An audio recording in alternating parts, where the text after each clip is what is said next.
Greetings and blessings, friends. This is the video for the new moon in Capricorn, which is going to be happening here right away. I'm just looking at the time. Another 20 minutes from the time I begin recording this. I did record a video yesterday. However, technology has challenged me and has pushed me to move beyond my limiting beliefs. So here I am with a second cut video.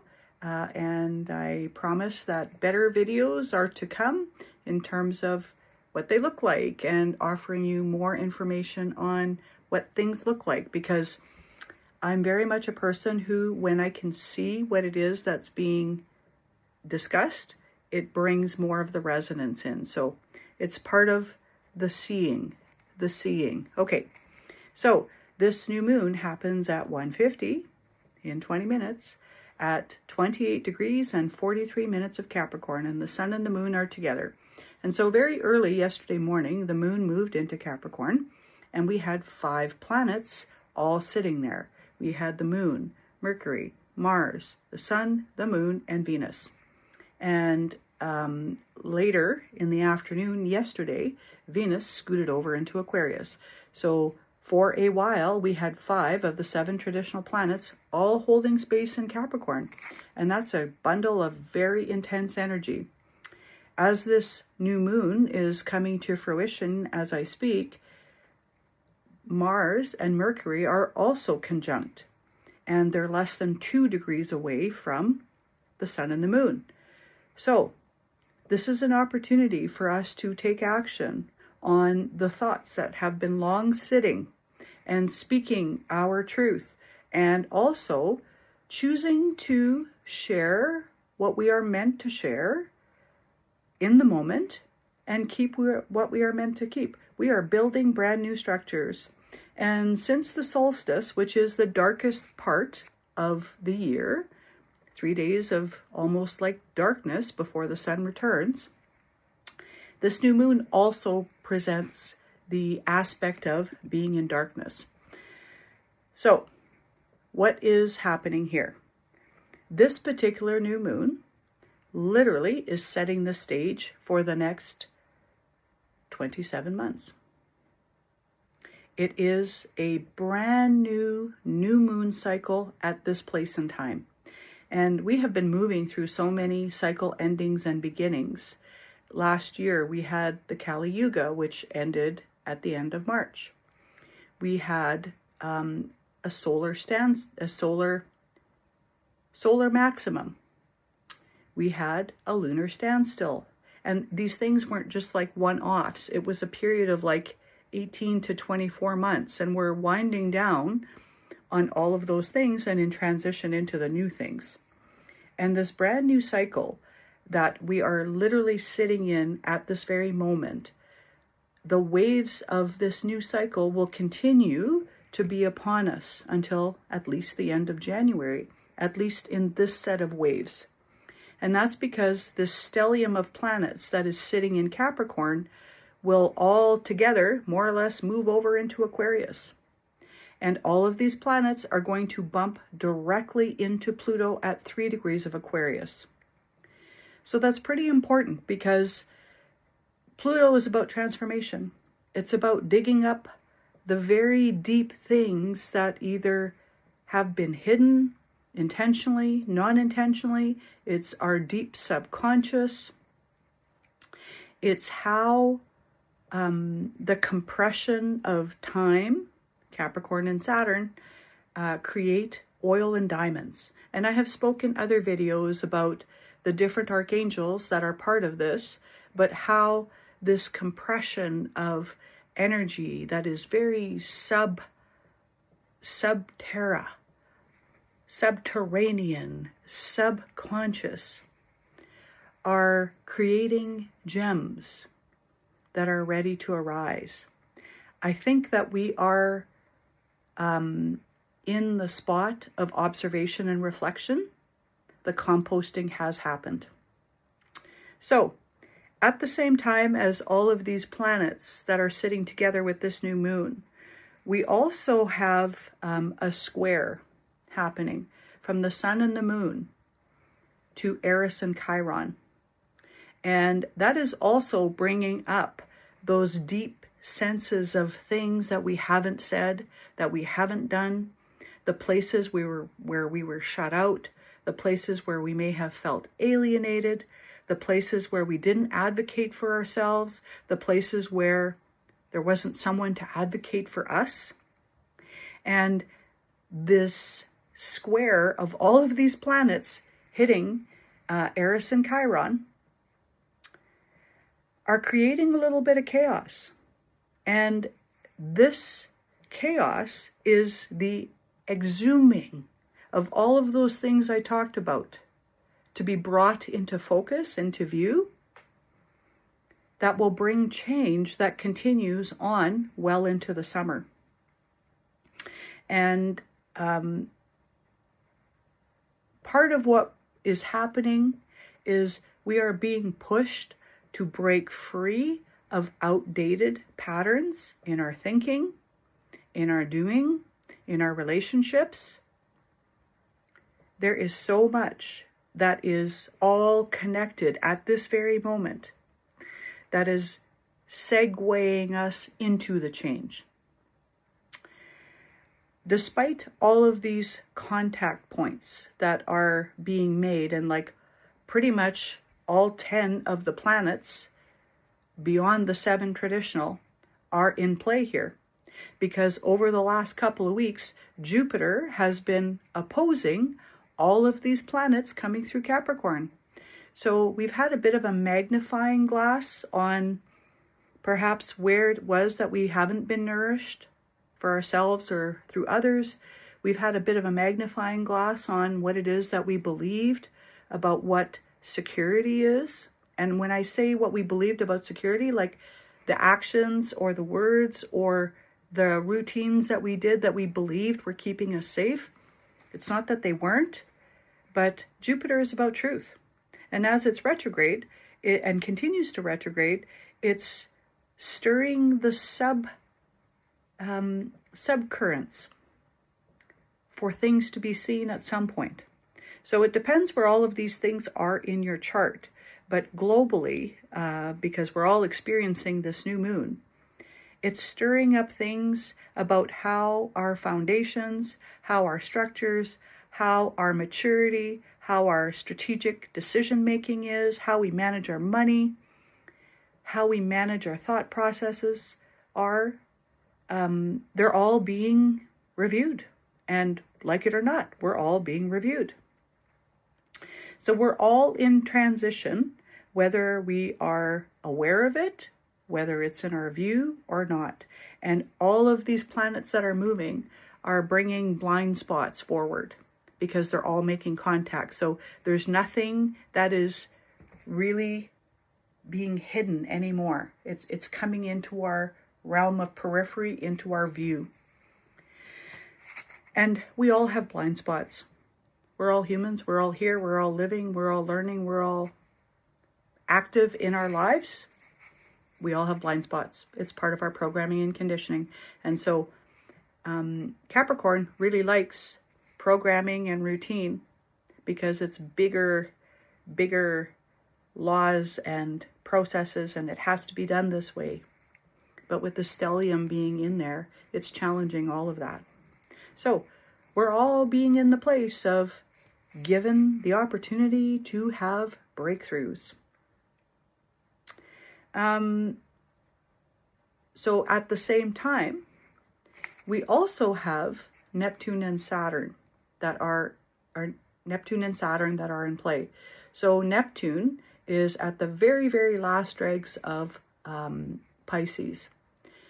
And Saturn is also moving direct and will be leaving Pisces for the next 27 and a half years. It's going to be moving again through the zodiac.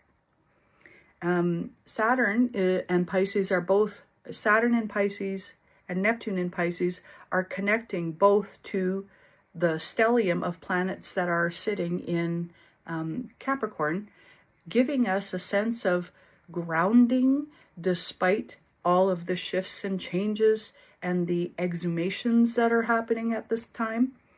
And Neptune is also giving us an opportunity to really sit with a whole bunch of things. So I'm going to explain what that means. Neptune is the planet of dreaming, mysticism, higher spirituality, our spiritual values, if you will. It's our imagination. It's how we create at much grander levels. Like, it's that innovation of ideas that actually takes form and comes to life.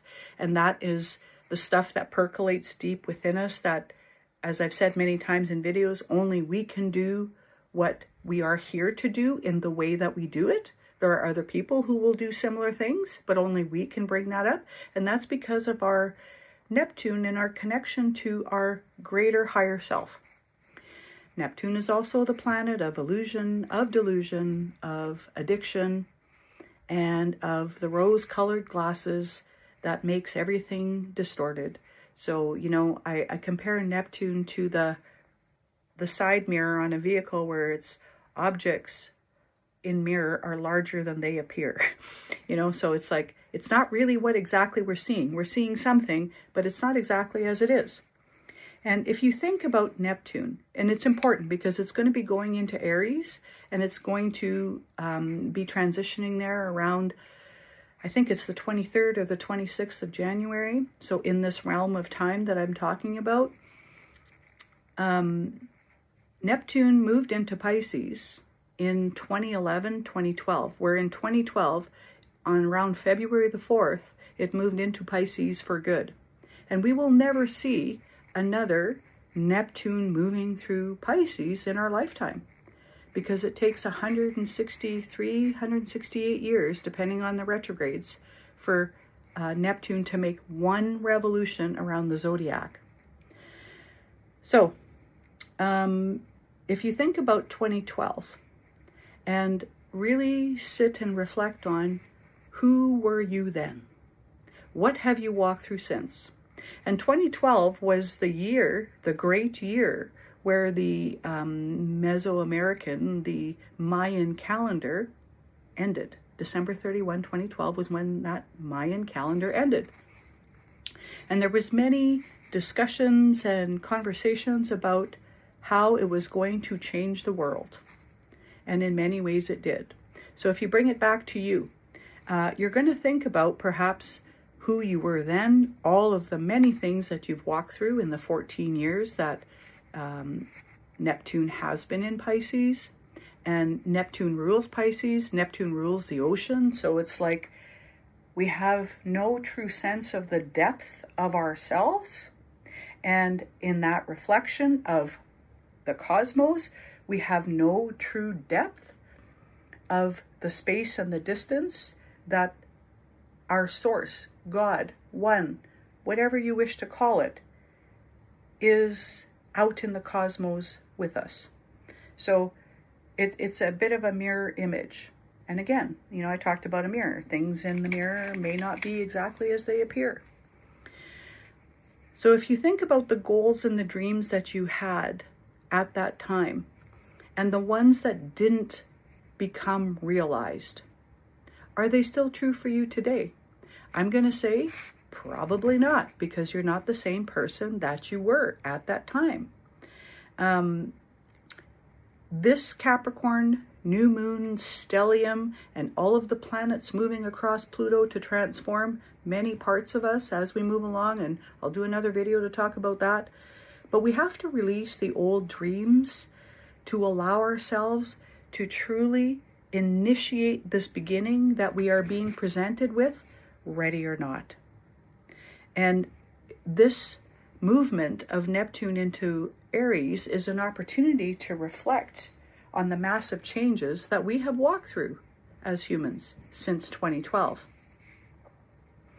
So I bring the story of Neptune and Saturn to the forefront because there's also 3 very important asteroids that are part of this process. So conjunct the sun and moon, less than 6 arc minutes, is the asteroid Astraea. And Astraea is about looking for truth and fairness and ideals, and also being ready to take to task injustice. That's what she did. And so as this moon, new moon, and all of these cosmos are very tightly woven in this moment, we have to be willing to engage our own vulnerability and readiness for healing, to do ourselves justice. Like I said, she's about justice and fairness. And you might reflect on the time from 2012 and decide that there was many moments of injustice that you experienced. And I would say that's probably true for most people. But what this Astrea with Neptune also being part of the mix and ready to slide over into a new sign asks us is really to accept imperfection. Neptune allows us to say those dreams are no longer ours and we're ready to do ourselves justice. And Astrea calls for the actions that it takes to take to task injustice, unfairness. So, can we accept our own imperfections where we have been in avoidance? Neptune, illusion. And the interesting part about Astrea being part of this new moon is she's also the asteroid of poets and writers, and she speaks also of hope.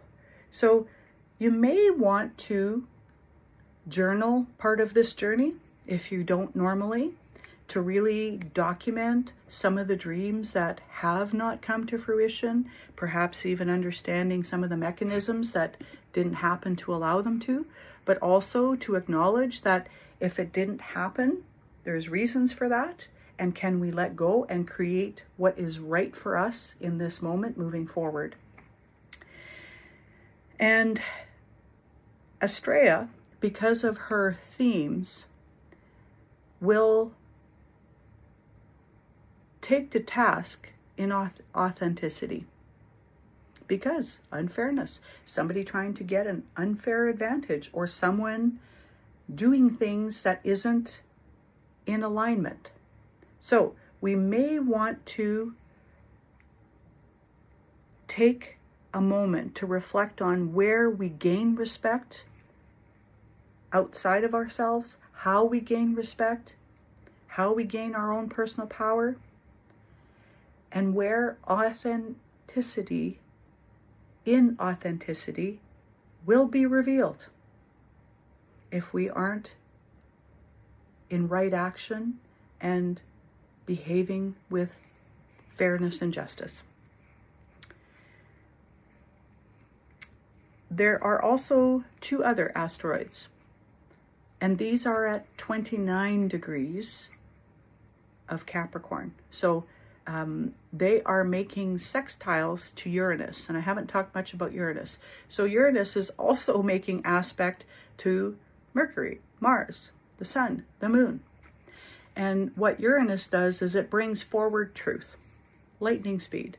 It also brings in opportunities that perhaps we didn't expect, or moments that we didn't expect, in a way that are surprising. And it's also a sign for me that if we allow ourselves to be in a space of being open and higher thinking, the cosmos will bring us things beyond what we as humans can conceive of and imagine. Source, the cosmos, can surprise us in incredibly marvelous ways. So as this whole stellium of planets is in Capricorn with this new moon, you might hear people say things like, nope, I don't like that anymore and I'm not doing that. Or this is actually how I really feel about this and I'm going to take action in this way. Uranus shakes things up. And Uranus is also part of the pathway to authenticity and freedom. So at the very end of Capricorn, and the 29th degree, by the way, is places where planets or asteroids, cosmic bodies, don't always behave the way we expect them to. So it's kind of like that unexpected space of, it might go this way, it might go that way. We don't know. The first one is Diana, and she is akin to Artemis. She is like the pagan goddess. She is a huntress. She is about a protection for her clan. She is about boundaries, and she's also about justice. And she holds accountable those that do harm to others. She's also a divine, fierce feminine, where she refused to go into partnership to become somebody's property. And I'm not dissing marriage or anything like that, but if you go back in time, in marriages, women were chattel for the men. She refused to do that. She took on lovers and relationships, but she stayed on her own independent way. So with her being here and connecting to Uranus, we might find that we're going to take some different ways in our relationships. And with Venus also being conjunct Diana and conjunct Pluto, we might find that we haven't been authentic to what it is that we value in relationships and how we show up. And we might take more steps to become more authentic and more sovereign. The other asteroid that is there at 29 degrees of Capricorn is Morpheus. And Morpheus was an interesting mythological figure because he showed up often as a bird in real time, but he is the asteroid of dreams and of sleep. And Neptune is also about dreams, living dreams, lucid dreams, but also sleep dreams, dreaming in general. And Morpheus would reshape himself and come to a person in their dreams as a person that they already know. So in this time and space, and for the next probably 10 days at least, consider if you're having dreams and who's coming to you, because there's a very deep and rich symbolism that exists with that. And as these people, as he changed shape into people in the dreams, it's going to tap into our unconscious and bring forward messages that it is that we are meant to get. As I said, we are wrapping up huge personal cycles. Capricorn is ruled by Saturn, which rules time. And I'm just going to say that our relationship to time is changing and moving fast.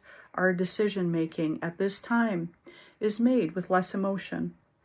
We have more practicality and grounding available to us in how it is that we strategically or authentically step forward. This new moon is as much about endings as it is about beginnings. And we still have the opportunity to move with rhythm and flow through all of this. This Capricorn moon is wrapping up the cycles of where we find our stability, where we find our grounding, how we create our own innovation, how we are stepping into dreams, the symbology of dreams, but also of illusion, and also how it is that we are asserting ourselves.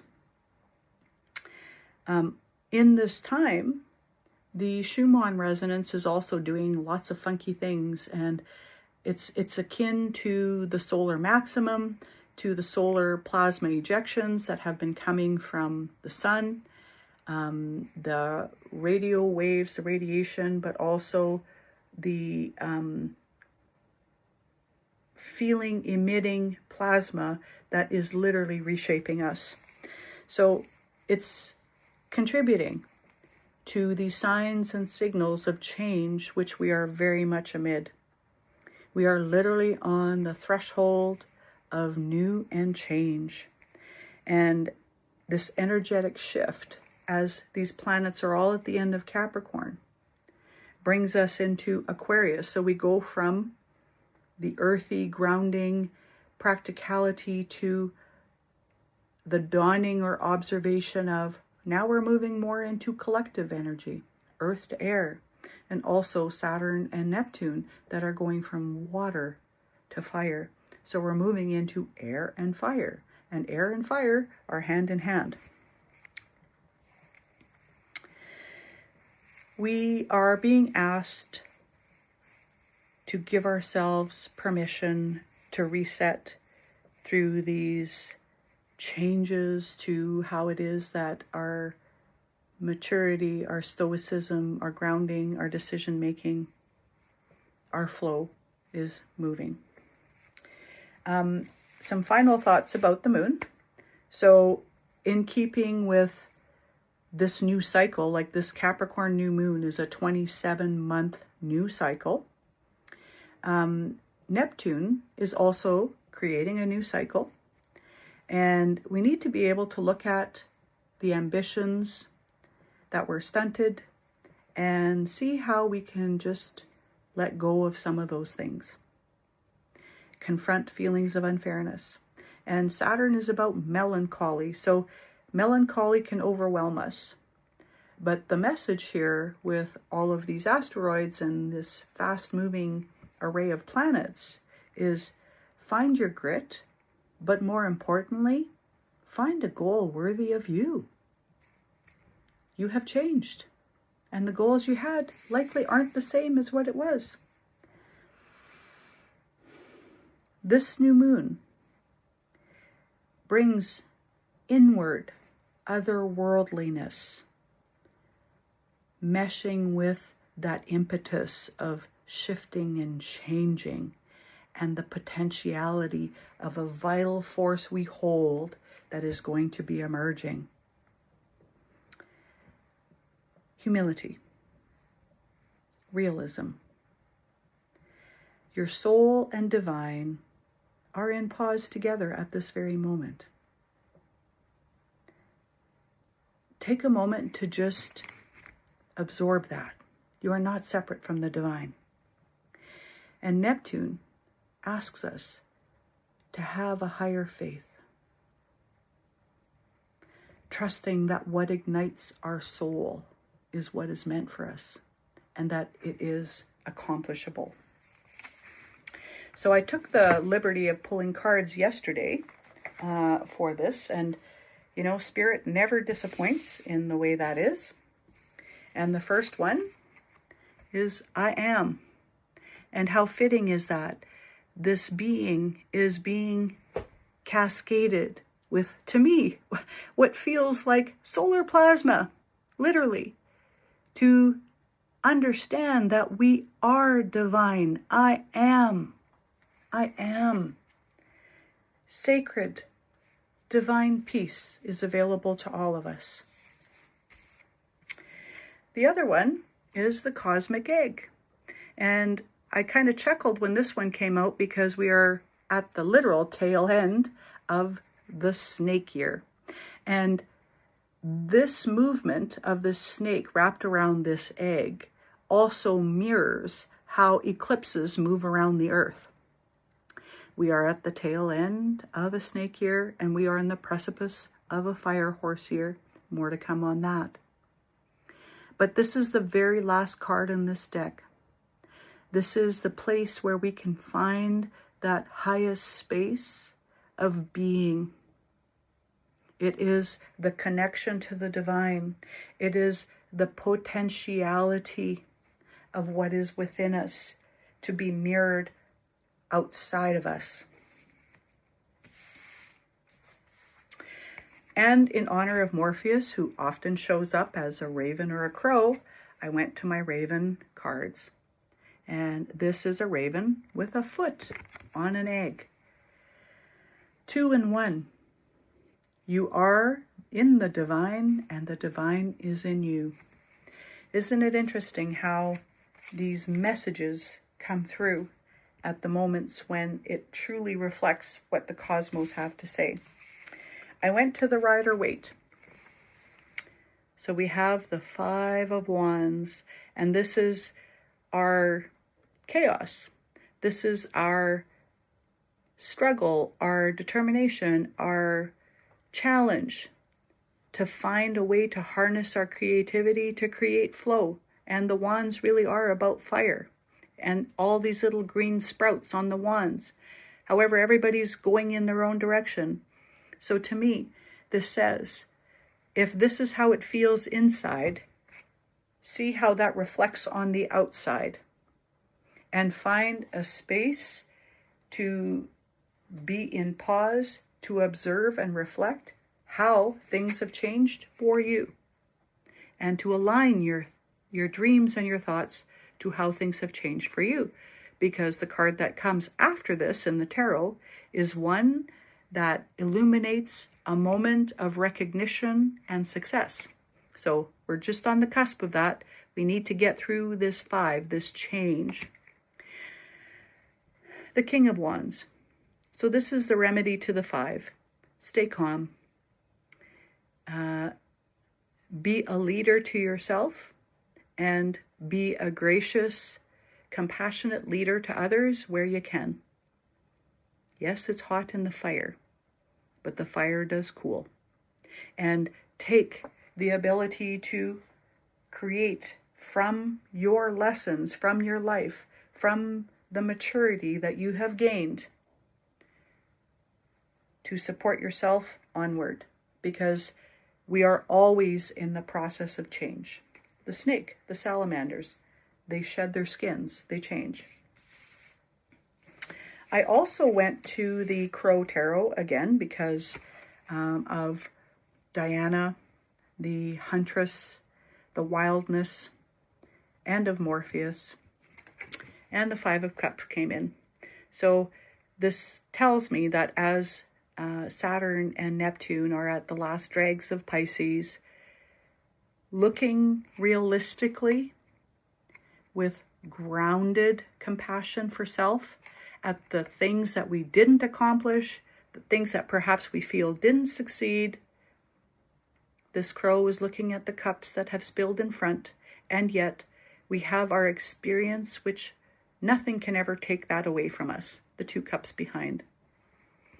So this is again having faith and trusting in that the experiences that you have walked through have given you what you need to move forward, and the things that haven't realized is likely because something better is in store for you.